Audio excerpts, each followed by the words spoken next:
Hello friends, આજે હું તમારી સાથે શેર કરવાની છું ડ્રાયફ્રૂટ ચેવડો. આ ચેવડો એકદમ ટેસ્ટી અને લાજવાબ બને છે અને બનાવતા વાર પણ નથી લાગતી. થોડી જ મિનિટમાં બની જાય છે.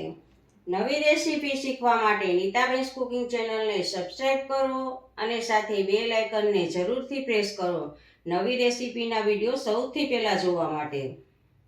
સૌથી પહેલાં તો ચેવડો બનાવવા માટે આપણે ગેસ ઉપર એક પેન લીધું છે અને ગેસને સ્ટાર્ટ કરવાનો છે અને ગેસ સાવ સ્લો જ રાખવાનો છે. અને એમાં આપણે આ એક વાટકી ચોખાના પૌવા લેશું.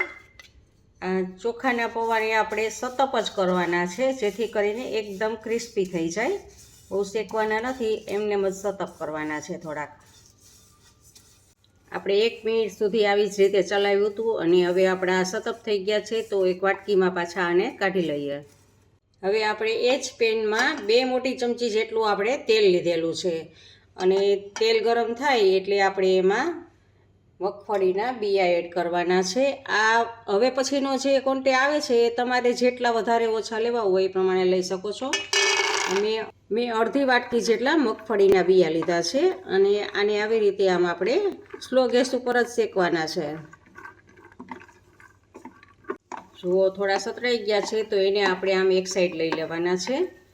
અને હવે એમાં આપણે આ કાજુના ટુકડા, મેં કાજુના 4 ભાગ કરી લીધા છે, એવડા મોટા મોટા ટુકડા કરેલા છે. એ કાજુના ટુકડા અને આ બદામના 2 ભાગ કરેલા છે.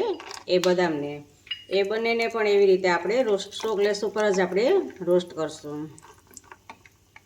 જુઓ, થોડીક વાર જ આપણે સાતળવાનું છે.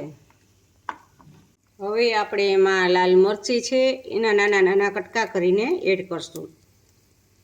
આ મરચીની સાથે તમારે મીઠા લીમડાના પાનને પણ ઉમેરી શકો છો. હું અત્યારે મીઠા લીમડાના પાન નથી ઉમેરતી. તો જુઓ, આ મરચીને પણ આમાં સાતળી લેવાની છે આપણે. જુઓ, આ બધું જ આપણે સતળાઈ ગયું છે. સ્લો ગેસ ઉપર જ આપણે બધું જ સાતળવાનું છે.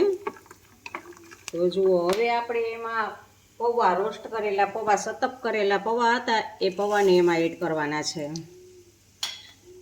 અને સારી રીતે બધું જ મિક્સ કરવાનું છે આપણે.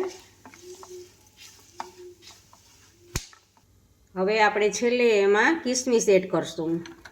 કિસમિસને આપણે રોસ્ટ કરવાની નથી, બધું જ રોસ્ટ થઈ જાય પછી આપણે પૌવા નાખી અને છેલ્લે આપણે કિસમિસને માં એડ કરવાની છે. અને હવે આપણે આમાં મસાલા એડ કરશું.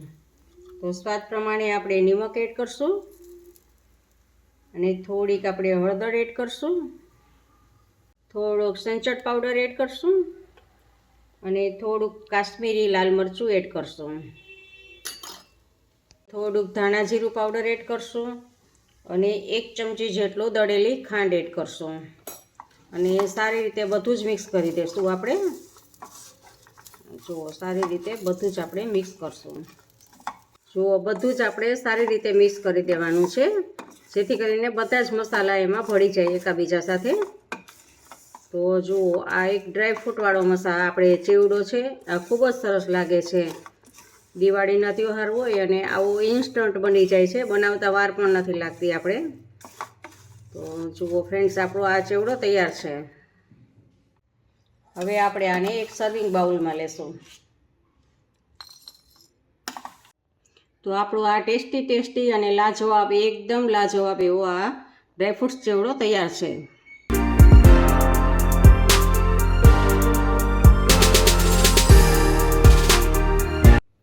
તમને મારી આ રેસીપી કેવી લાગી તે કમેન્ટ બોક્સમાં કમેન્ટ કરીને મને જરૂરથી જણાવજો.